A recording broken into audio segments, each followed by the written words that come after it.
and welcome back to GamingFest. I'm SuAnne Fu, the Chair of Interactive Design and Game Development here at SCAD.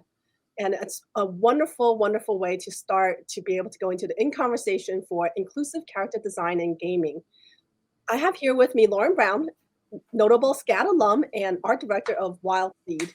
Welcome, Lauren. Can you tell us a little bit about who you are and your professional journey since you graduated from SCAD Savannah?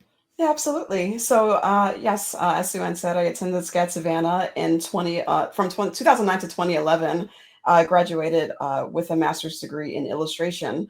Also, got a lot of experience working with student films and animation, and worked on about 9 of them as a character designer, an environment designer, a layout artist. So, got a lot of experience from the animation department as well.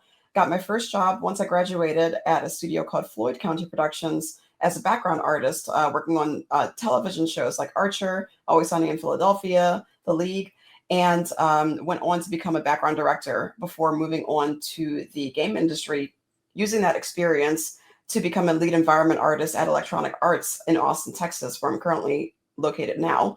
Uh, After working for 4 years at EA, I went on to Zynga as a lead art outsource manager and then associate art director on Words with Friends, and then moved to my current studio called Wildseed Games, which is a new studio, Black owned, and we're making a game that is unannounced yet. It's in prototype phase, but I'm the art director for that game, and our aim is to create inclusive characters. In my game studio experience too, that's when I started to do advocacy work. Working with different teams, employee resource groups, which are basically teams of the diverse employees that are making up the game industry, and advocating for more inclusion in games, advocating for more inclusion in the studios itself. So I had, spent a lot of my career also going around talking to schools, talking to students and prospective people trying to get into the game industry. So that has been basically my experience. I'm also a very busy person. I have an Etsy store. I do freelance. I do my own personal work, and I am also in the process of moving back to Atlanta. So yay! Oh, wonderful.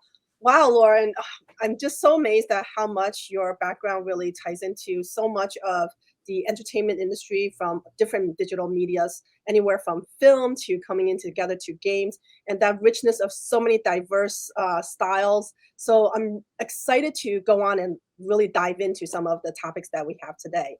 Um, Absolutely. I know that the audience is also very curious. So I'm going to start with something general. What would you say are some of the most important things to consider when we're designing for a BIPOC character in games? Or you can bring in some of the earlier stuff for films and such to also tie that in. But particularly, I'm very interested in how gaming is going to be helpful in designing from your perspective. Oh, yes, there's many things to consider, many, many things. And we're going to go over some of those, I know, in this conversation.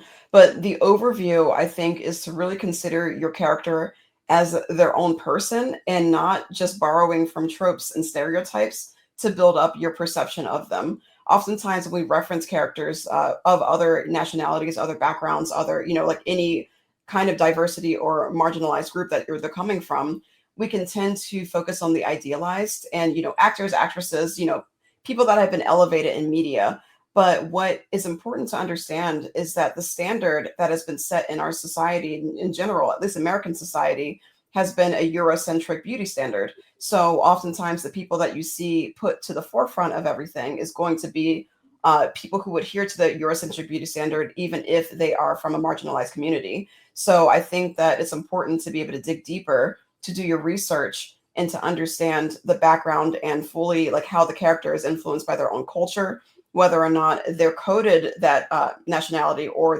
if they're actually that nationality, especially if they're supposed to represent a group of people that exist in the real world. And also, smartly borrowing references in a way that respects the culture rather than uses it as a costume or as a joke. People exist in real society. We are here. We are currently living these lives that you're trying to portray. So understanding fully what it means to live that life. And I know that you won't be able to do that because you cannot walk directly in somebody else's shoes, but getting other people's stories, reading articles, looking at references, seeing what the meaning behind certain things are is really important to understanding the full breadth of a character. And so the more in depth you make them, the more complex you make them, the less they'll be fitting into those stereotypes, and the more they'll be their own individual, like they're supposed to be. Yeah, I love how you're referencing how the details and the extra layers of aspects of character design really fleshes out that character and really brings it forth. So we're not seeing that stereotype. We're seeing much more of your what you intended as a designer for that character. Yes. Um, I would I know traditionally we tend to talk about, you know, a lot of female characters, but you know, for particularly one of the curiosities I have is how have characters, particularly the black male characters, been represented with gaming, and you know, why is that an issue? So you know, what solutions can we work towards when you know we're trying to create good representations of black male characters? Yeah, so we've seen a lot of black male characters through the years, but unfortunately, a lot of them have been portrayed in a way that is borrowing from those same stereotypes that the media has actually perpetuated for generations about black men in society. And seeing those characters in media, in our games and films and TV, continue to keep those stereotypes alive and afloat, unfortunately. And if we call up the first image, I'll show you some examples of what black male characters have looked like in games traditionally. So, like we have various characters from various games, Jax, Cole from Gears of War. And we see this very aggressive, muscular, kind of angry kind of stereotype that they are borrowing from. And this is, this is not representative, obviously, of all black males, but this is the imagery that gets perpetuated the most. And what that creates is that expectation from people who maybe haven't really talked to that many black men, or haven't talked to that many black people, or people who are from different communities.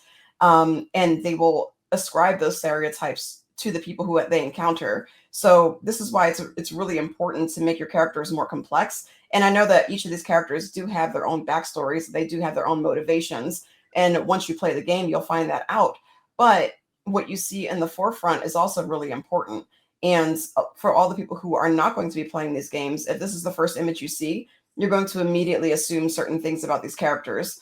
And that's exactly what we don't want to do in the forefront. But what I will say is that first perceptions, they are everything, but they can also be used to your advantage. So you can also use them to skew how somebody is going to consider your character through thoughtful character design. So it's really important to be thoughtful about how you want to portray them. And these games that these people are represented in here, I know it's probably intentional to make them feel aggressive, like these are from first person shooters and fighter games, but it's still important to kind of vary up the average stereotype of what you can borrow from, and maybe mix it up a little bit to be more creative with your design choices.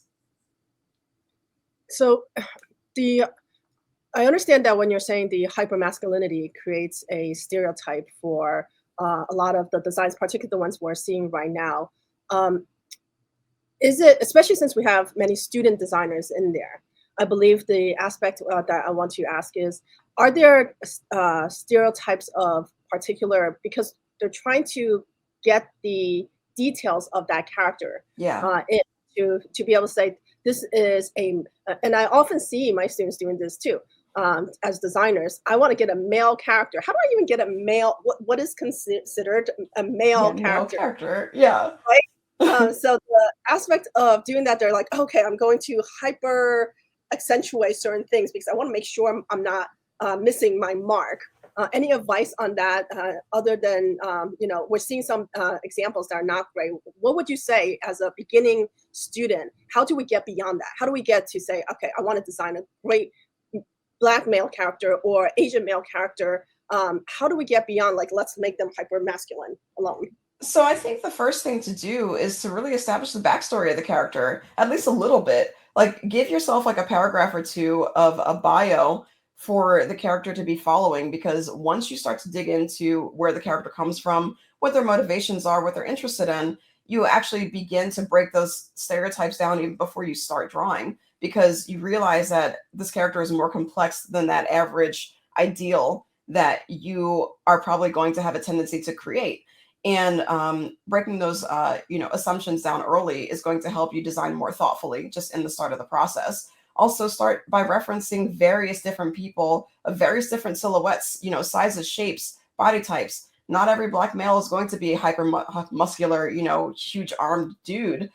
There's a lot of skinny Black men. There's a lot of, bigger Black men. Like everybody has, that variation across any kind of marginalized community. So try not to lean so much on your first conceived notion. Break the character down, understand where they're coming from, understand what they do. Like if your character is not a fighter, then or not like somebody who works out regularly, maybe don't make them super muscular, or figure out how their background is. Like there's many different ways and indicators to make a character much more unique than just those first read images. Like you can make something very interesting and break the mold on that, and that makes them inherently more interesting. I'm trying to not smile so much because there's such great advice. I'm like, oh my. Now that you brought up a little bit about how to design and the silhouetting aspects, I often hear that bad texture and bad lighting are two topics that gets brought up a lot, especially yes. Discussing BIPOC representation in gaming. What are some important thoughts that and considerations that you can share with us that lead to good textures and good lighting? Yeah, definitely. So there have been a lot of examples of bad, treatment of BIPOC characters in the gaming space. And again, like because I'm a Black designer and a Black art director, my experience is particularly in the Black sector, because I feel like that we've gotten the worst, maybe some of the worst representation over the years. There's many other communities that have been straight up left out of the gaming space, but the issue is that like there's a lot of Black gamers that are out there, and we just don't see great representation of our hair textures, of our skin tones, of our character. And here's one example of a game designer trying to render 4C kinky hair. And what I mean by 4C hair, which I'll show a little bit later, is like textured hair, coily hair. I feel like it's, a lot of developers find it very difficult to render this kind of hair because it has more detail, just the nature of how our hair is formed. But this is how our hair grows out of our heads, and therefore we would hope and expect to see it accurately depicted, stylized, or realistically in the gaming space, and we so often don't get that. So famously, this example from The Sims was used as a reference for hair, and they reference a cauliflower, a vegetable, for Black texture. And this is an example of, because you haven't had the exposure, because you haven't had the experience in rendering the hair, you default to what you feel is easiest, and that often results in something that is lackluster and is not accurately depicting what you're trying to depict. So I think that in order to properly reference things, you need to not only reference photographs, but also movement and how things react in life, and how things how the material is actually treated, but also not treated as an afterthought. I think the reason why so many people don't really know how to render Black hair and skin, or like darker skin tones and hair tones, is because we don't actually have the education backing to do so in the first place. Even in, I didn't learn my foundations at SCAD. I went to an undergrad in a different school, but in my foundations, we only learned how to render pale skin tones. We only learned how to render, you put the blue underneath it, and that's how you base it off of. But that's not how you render darker skin tones at all. And we never learned how to render, the hair. We never learned how to render, like different body types. Like we just stuck to, again, the Eurocentric standard. And that causes game developers and artists, when they go out into the industry, to be lacking in it, in a lot of the population of the world, and how to treat them thoughtfully. So that's why you often see examples like this where people don't really know what references to use and how to thoughtfully render things. And like the same thing goes into lighting as well. You actually see that the lighting setup in these games are set up for, again, paler skin tones, lighter skin tones.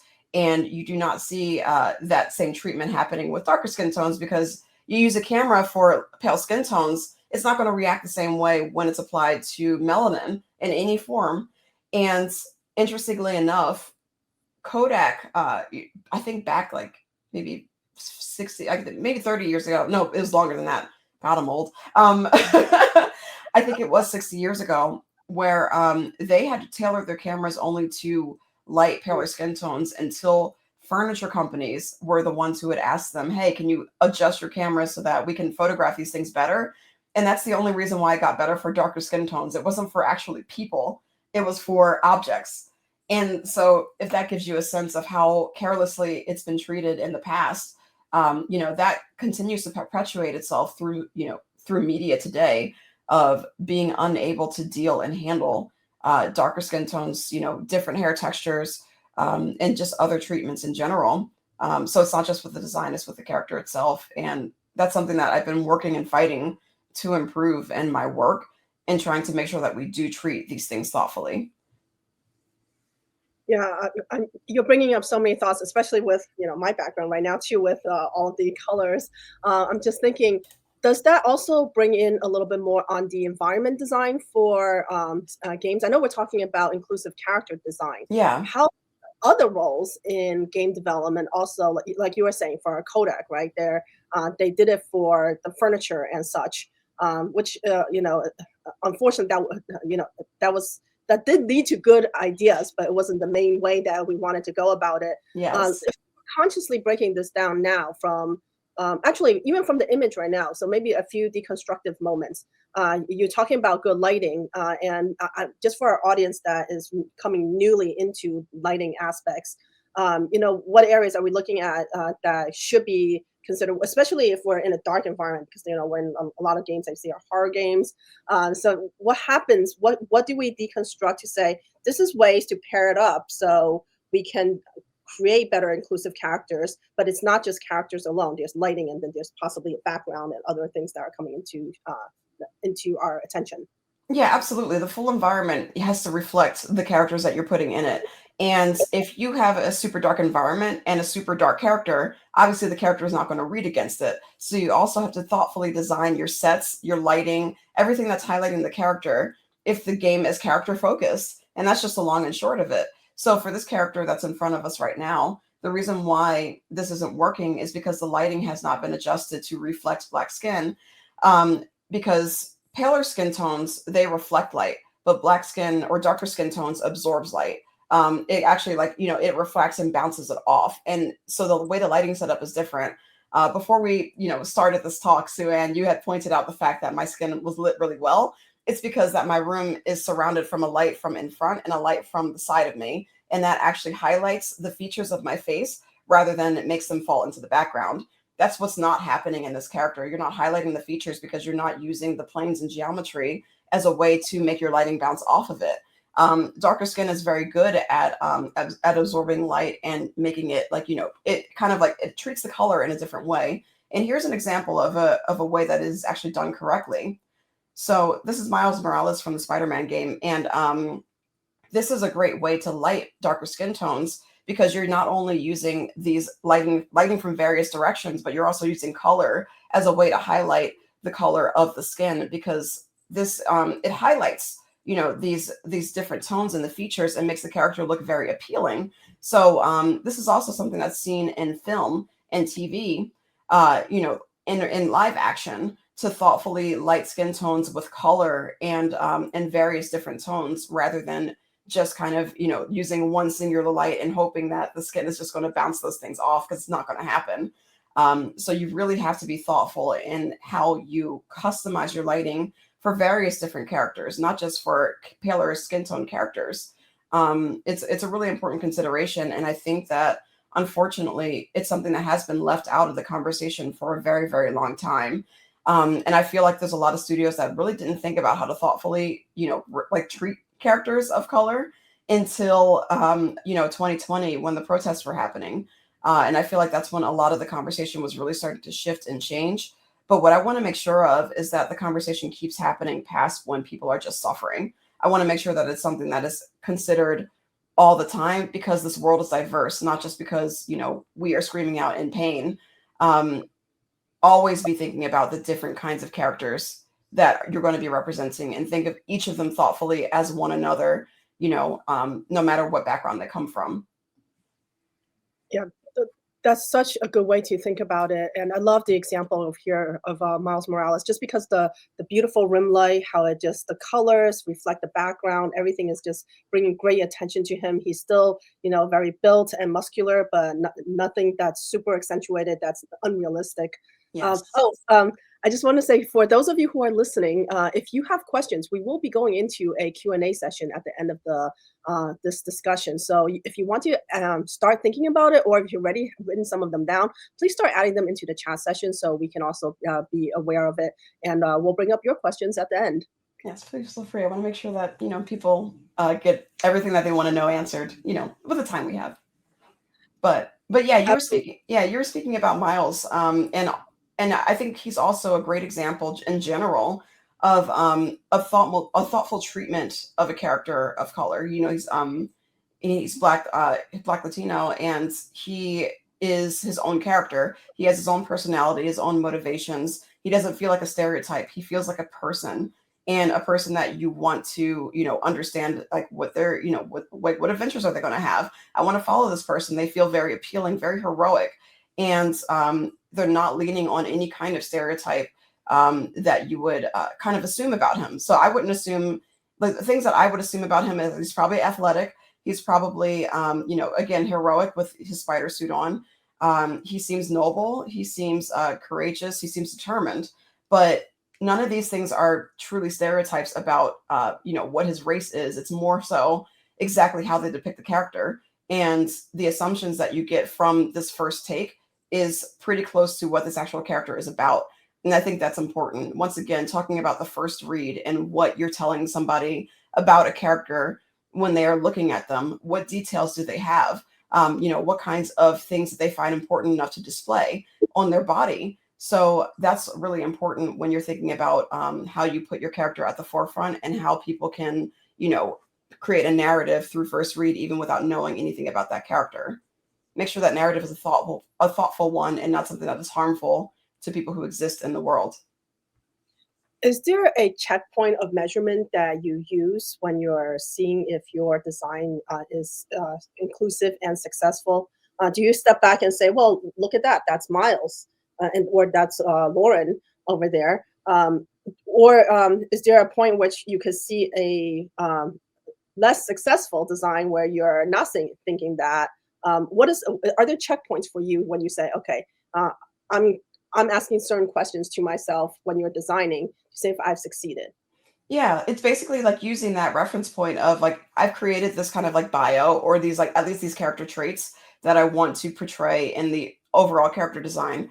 When you step back and look at your character design, you have to really be honest with yourself and be like, okay, if I was somebody who saw this for the first time, would I understand these things about this character at first read? Or, there's sometimes with characters, there's traits that you want to hide and conceal under other things. And so it's like, okay, like, am I seeing those things that I want like somebody else to see on first read? So I think it's really important to keep that at the forefront of your mind, because, if you have a character, for example, that is like Spider-Man, obviously the spider suit is going to tell you a lot of things that you need to know. But for a character that has a more subtle, kind of like assumption about them, like, oh, like they're a magician or warrior, but they're like in disguise or whatever. How do you portray that interesting element about the design without having to say everything about them? And I think that it takes a lot of trial and error, and it's something that does go through a lot of the process depending on how prominent that character is going to be. Currently, I'm working on a game with a lot of diverse characters, and I can't show any of the art yet, unfortunately. But what we are trying to think about is how to thoughtfully portray these characters and their traits, without giving too much away, but also making them feel cool and appealing and athletic. And, like, they're going to be like jumping around and moving and doing different things. How does that character design portray their backstory? How does it portray the overall ideal of the game that we're trying to make? And that takes a lot of time and iteration, and it's a process. But it's not going to be something that comes out right away. Sometimes it does, and it's really exciting. But usually a character design is going to go through a lot of iteration before you can get to your core design. So do a lot of sketches, do a lot of thumbnails, do exploration of their silhouette, of their body type, of their features. Breaking it down as much as possible is going to really help you. And oftentimes you find that one of the first designs that you explored is probably the one you go with, but all the exploration is really super important too, because it doesn't always turn out that way. So just really dig deep into the character design process and make sure that you are thinking about all the possible angles before narrowing it down to what that final design is going to be. Awesome. Oh my gosh. Yes, I had so many game characters and images in my mind when you're talking about that. So I'm thinking, okay, I remember these features, and whether it's from the accoutrement, whether it's from the details, like you were saying, right from the beginning, for your Yeah. first advice was to say, really build up these details in your head or when you're writing it down, and then you aim for it with the visual design, because sometimes we get too caught up into some of the details. We're thinking adjectives that may not be the right adjectives to describe the character. We need to go back to the bio and go back to the write up before. We started Absolutely. talking about Miles Morales as a great example. Are there other great examples that you want to tie in, and what makes them great? Yeah, absolutely. So here's an example of some character designs that have been done thoughtfully in the gaming space. Obviously, Miles is here, but there's also Layla from Redfall. There's Nora from In the Valley of the Gods, which is a game that unfortunately isn't being made anymore. But I want to talk about this character design in particular because I can't pronounce this name, but she's from God of War, and these characters from the Guild Wars 2 expansion, which this is expansion, so this wasn't originally in the game. But this character in the center, Nora, is a character that is a great example of the gaming team working really, really hard to make sure that this character was thoughtfully portrayed with her hair and how her features worked. So if you see the top one, she first off has an extremely cool silhouette with her afro. And it doesn't just borrow from the standard afro that we always see in other games. I'm going to go back to the cauliflower hair really quick. It's not just this round, standard kind of thing. A lot of people don't even wear afros like that anymore. Some people do, and it looks awesome, but not everybody does. And this is a really unique way of rendering this hair. And her hair is particularly 4C hair, which is, if I can go to this hair chart, there's a scale called the hair grading scale, and people might have contention with this sometimes, but I think for now it's a really good way to categorize different hair textures and also make sure that if your game, for example, has a character creator, that your hair is evenly represented across this whole spectrum and not just like in the top half. But as you can see, this is straight hair on the top one, the ones, wavy hair in the twos, curly hair in the three, and coily hair in the fours. And oftentimes we see the fours being portrayed the least well in games. And oftentimes we don't even get into the four category, but we stop at the threes because like that's as far as a lot of game devs usually want to go. But this is an example of 4C hair being portrayed thoughtfully because they went in, and there's a whole blog about this, and maybe we can share that link later. But they go through the whole process of how they explored her hair, how they broke it down, how they tried different ways of rendering it and portraying it thoughtfully and accurately. And I couldn't show GIFs, but in the animation of her hair actually moves in a natural way that you would actually see reflected in real life. And I had never seen that before. Usually when, game devs render hair, it is often just like it's the wrong texture, it is the wrong kind of representation. It's like there's like it's like straight hair pulled back in braids, which it's really difficult to braid straight hair, just FYI. So it's you often don't see that kind of thoughtful portrayal. So this is an example of it done right. And also the character design feels iconic with the silhouette, with the big earrings, like that makes a really wonderful shape that highlights her face. So it's also thinking about how your bigger shapes are reflecting the whole character design, breaking it down into its sections, breaking it down into the gray tones of seeing if everything is reading well. This is really important as a character designer because shifting things to black and white makes sure that your values are reading, not just the colors. And darker skin tones, will require different value setup than the lighter skin tones do. So it's really it's about being thoughtful about how you're building those characters up and seeing it as a whole, from far away. How does the silhouette look from close up? How does it look? So it's being, again, exploring the entire package thoughtfully and then going into the details thoughtfully to make sure that it's emphasizing that overall design. And I think all of these have done that very well. Mm-hmm. Great examples, beautiful examples. For one of the aspects I'm curious about is that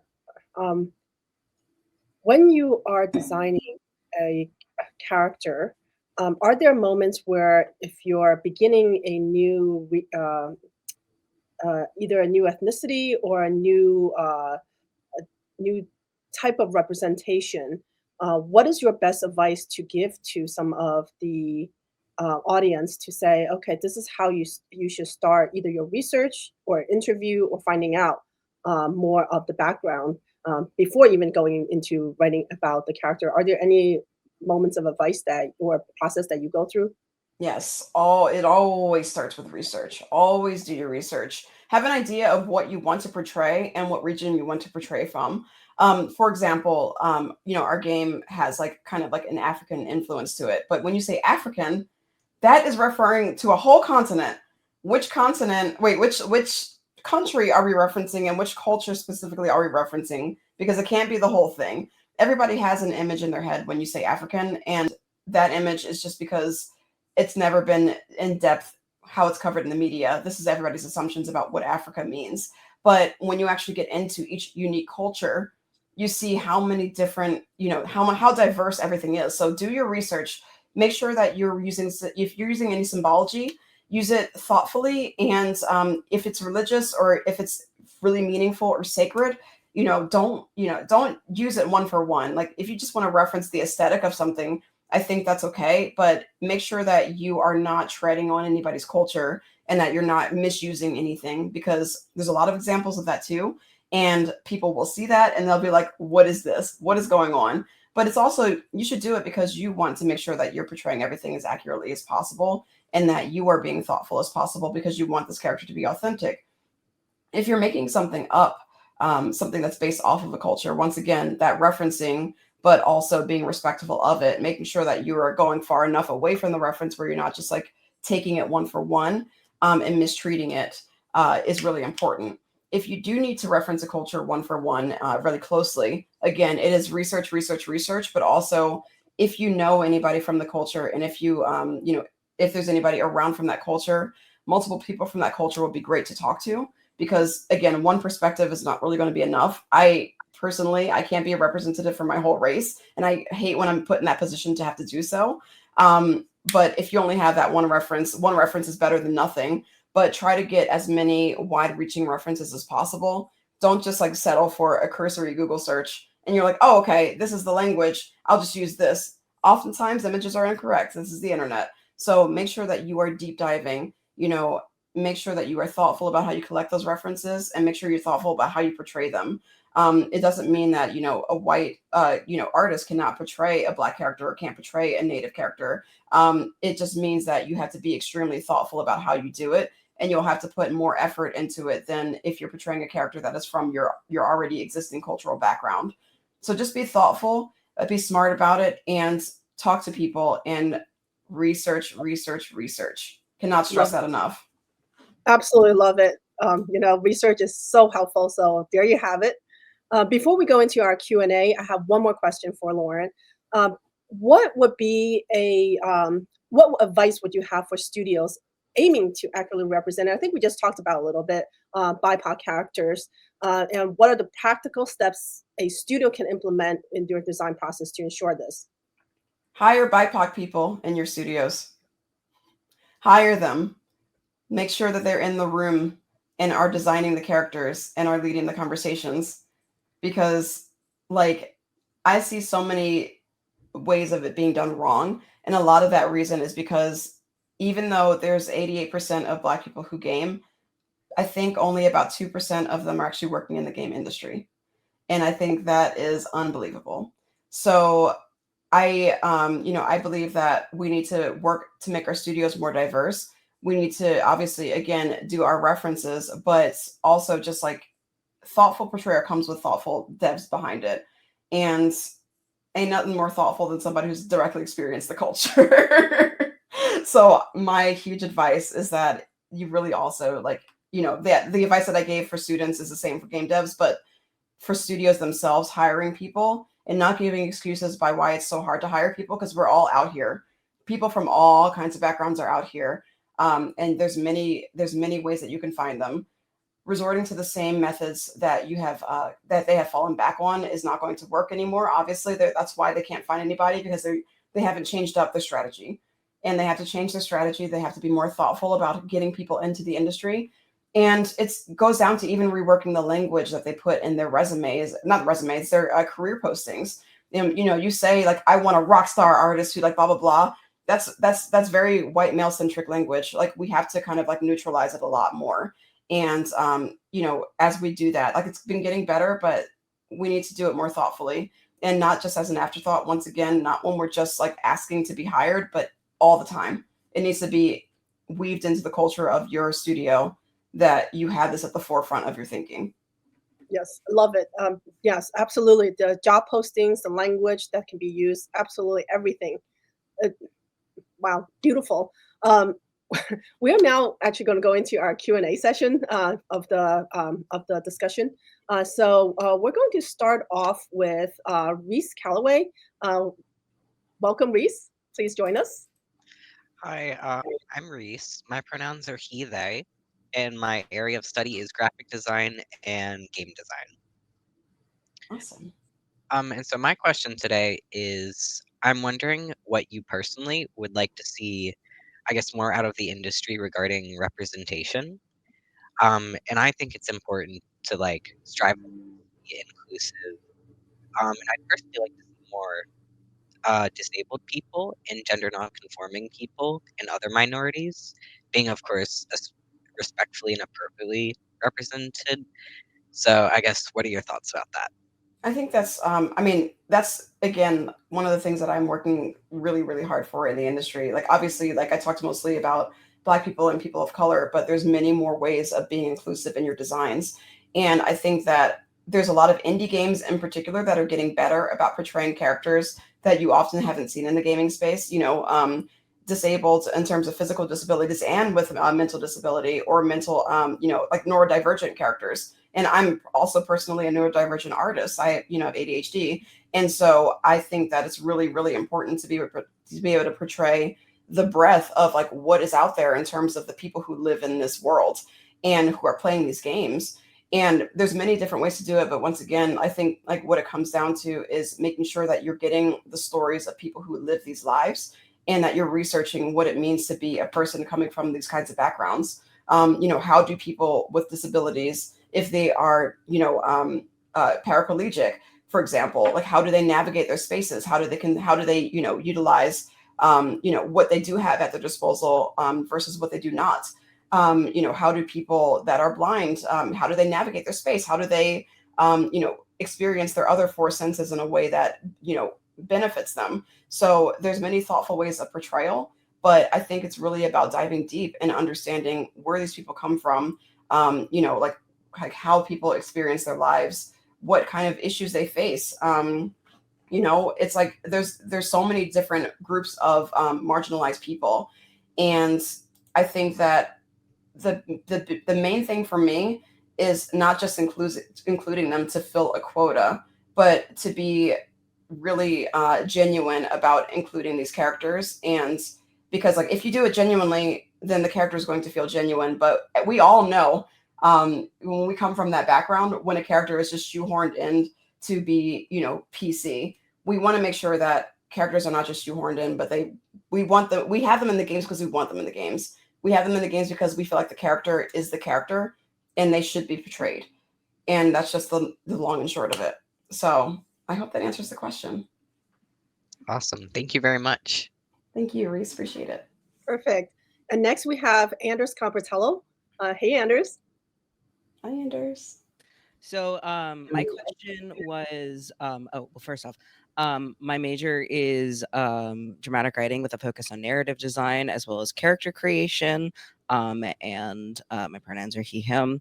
And my question was that as a character designer, one of the most important things when creating diverse characters is to be able to sit down with people who fit the life experiences of what you're trying to portray in games. Because oftentimes with like people, marginalized identities, one of my biggest ones being trans people, we're often kept out of the conversation just with the fact that we're being put in games.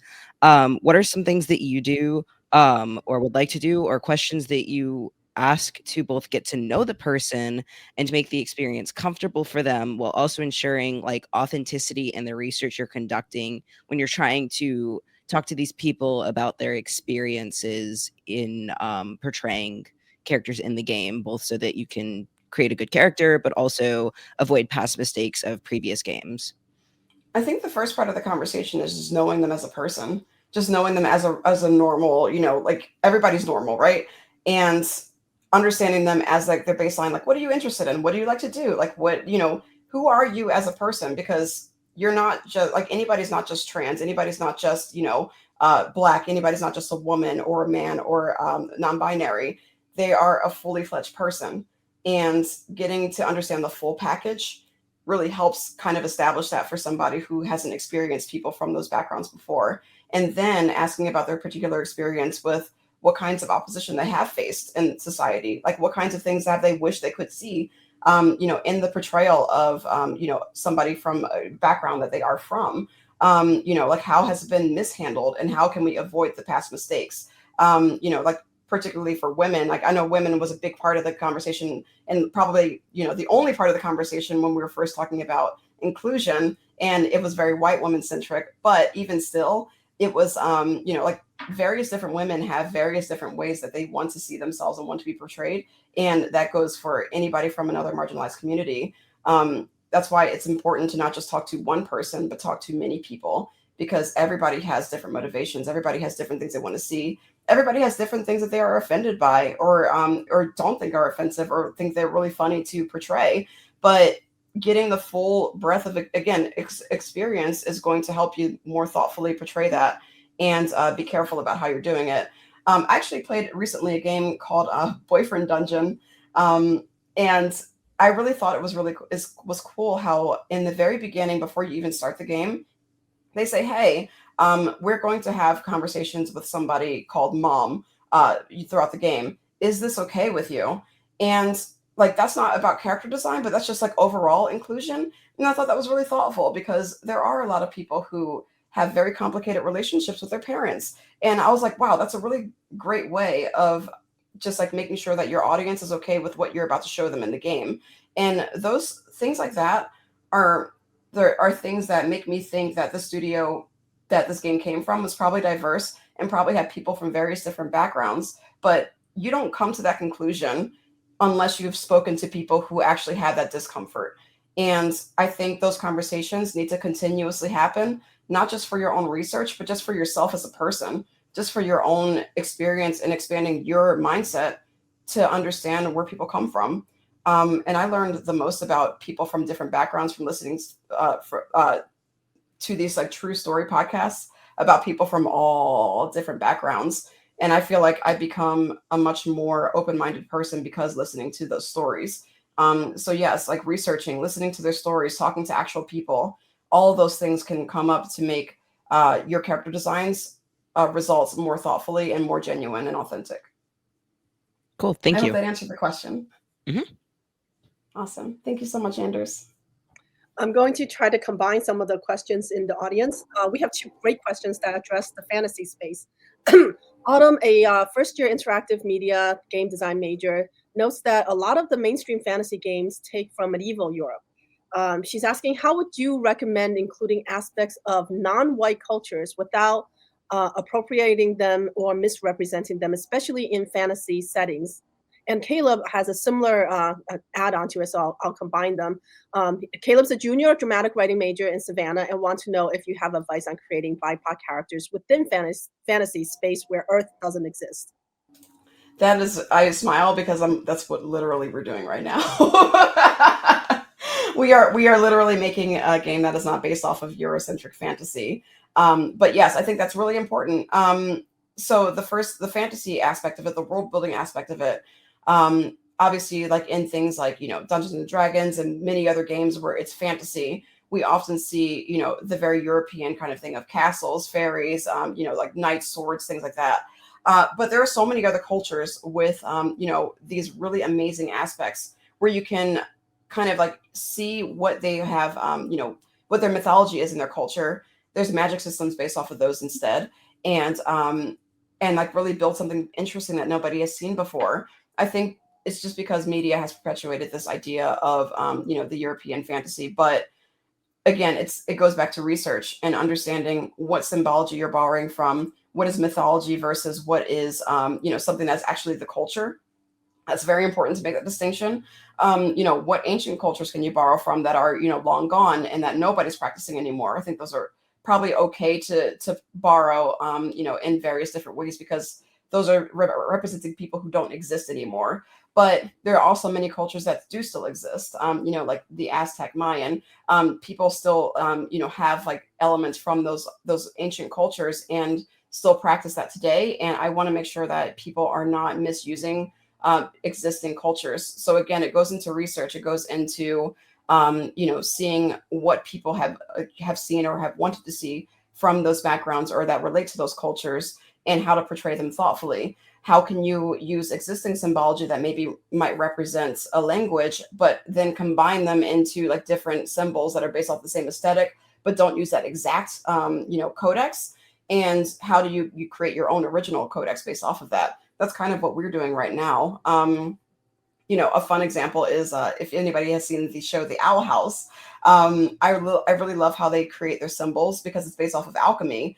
And so we're kind of we're referencing a system like that. It's like, okay, like we want to, base our patterns off of the specific civilization in Africa, but we don't want to use them one for one. How can we reference that without, directly going for it? And I'm like, oh, combining them to make brand new shapes is a good way to do it while keeping that aesthetic intact. And so there's many ways that you can do it thoughtfully. There's many ways that you can build a magic system thoughtfully based off of the mythology. But again, not just like standing into what you have seen before, just like perpetuate it in media, but what you would like to see in the future and how to make it enjoyable and thoughtful. And it's going to be a thin line to toe for a while. I mean, I think that people are still getting used to that idea of other cultures being portrayed. But again, just do as much research as possible and talk to as many people as possible. I love that. I love that. Not only are we giving homage to the accuracy of the culture, but we can also see the cleverness of the designer. I love those moments when I can also recognize how much effort or the attention that the designers have added into the story or the game. And those moments are just so heartwarming for me to be able to recognize that. Yes. I have Christopher Yannick, who has, Christopher Yannick has 3 characters that he's creating the concept for on his own video game, Star Knights, that takes place in space RPG sci-fi genre. His question is, what are some important things to think about when it comes to designing and representing characters of different backgrounds? So yeah, we went over a lot of these things already, but in the sci-fi space in particular, you have a lot of freedom because sci-fi is allowed to completely rewrite, anything that our Earth society would assume about certain characters. I think actually Star Trek does it pretty well, where they have so many characters from many different backgrounds, and I don't think really any of them are leaning into the stereotypes of like what people would have assumed of them even back in that day. So again, it's making sure that each of your characters is well-rounded, that they have their own motivations, that they have their own things that they want to accomplish. And just like having inclusion as a forefront of like what you want to portray. And again, like not just like putting in like, oh, I guess I need to have a trans character, or I guess I need to have a gay character, I guess I need to have a Black character. It's not, you don't want to fill a quota. I think that what's important, especially when combating stereotypes, is when you build a world, not just having characters that are, you have your token characters. You don't want token characters. If you have multiple characters from those backgrounds, then it's easier to not fall into that trap of stereotyping, because sometimes you maybe you do want to have a character that is like, I don't know, like I'm referencing Black because like that's again my background. But if you want to have an aggressive Black male character, I think it's okay as long as there's other characters that show that that's not the only way to be if you are this race. So the same rules apply for other backgrounds as well. Make sure that they're not just like the only representative of where they're coming from, but that you're making everybody well-rounded and that you're portraying these things thoughtfully in a way that you're not just tokenizing one character. So definitely avoid doing that. But yeah, again, you have a lot of freedom with Star Knights, so you really have your whole ground to play with in terms of representation. Just have fun with it. I love the sci-fi genre. Just as you mentioned, Star Trek. I still remember, looking at from Klingon to some of the races. And I think there was one particular TNG episode that was an androgynous race. Mm-hmm. It's just fascinating to be able to explore, and the breadth you are able to explore in character design, just going from those descriptions. So I'm going to ask one last question before we're concluding. You mentioned that when you get a description of what the story is, there are characters, for example, it just says Africa. How much do you get from narrative that's already given to you to structure your characters? Is it usually general, or are sometimes they're super specific? And if it's super specific, how do you insert yourself into the design of those characters and make it real and pop out and positively reflect your design ideas? Again, it's the research, but also when you're in the studios, sometimes you really don't get the freedom to inject yourself. And I think that's something that students need to realize, and that I didn't really realize when I was still a student, is that you do have to conform to what the style is, what the story is, like what the house or the studio or the client is trying to portray.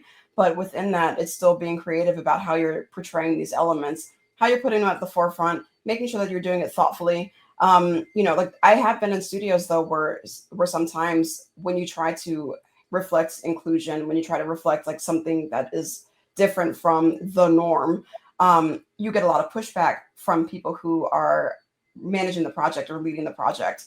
I remember when I was working in animation, I tried to make some background characters that were really darker skin tones, like darker than my skin tone.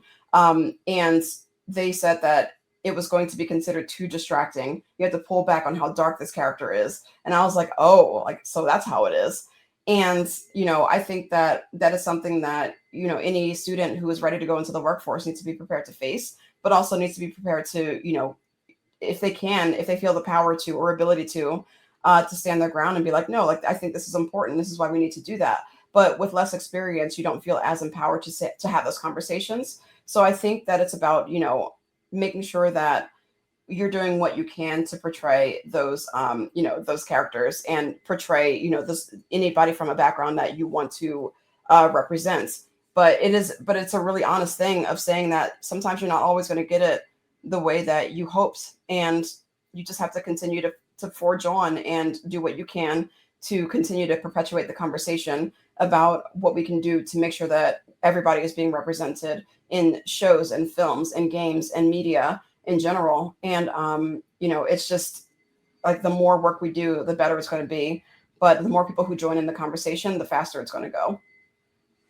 Lauren, I just have to say it's been my absolute honor to be able to have this conversation with you, because as you mentioned with these last notes of thought, we need to continue this type of conversation, and we need to perpetuate it. Each of us has a responsibility to continue on, whether we're designing, whether we're talking. And this is the main thing about GamingFest that I love, that we are able to have this type of discussion. So actually, I'm going to invite everybody. Please join me in a virtual round of applause for Lauren, because this is an amazing continuation of this discussion. And thank you so much, SuAnne. This has been really fun. And round of applause for all the questions that are being asked. I'm like copying like all of them now, so I just like have them as a reference.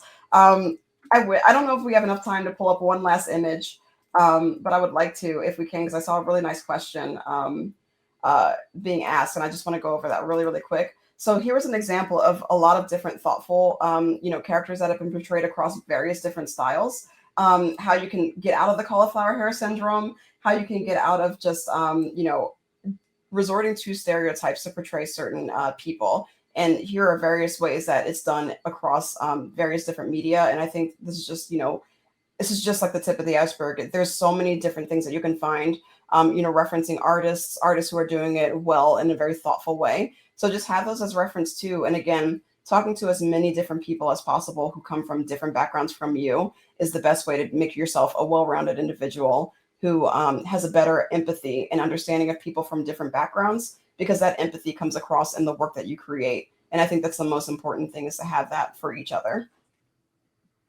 Thank you, Lauren. We're going to invite everyone to continue on this conversation among yourselves, as well as be champions of this discussion. With GamingFest continuing, next up, we're going to get ready for player dynamics and share storytelling with another amazing SCAD alum, Seth Smith, who's a senior designer at Riot Games. And then at 3 p.m., we're going to hear from Shell Games as they take us behind the scenes into the creation of their latest game for good, Lost Recipes.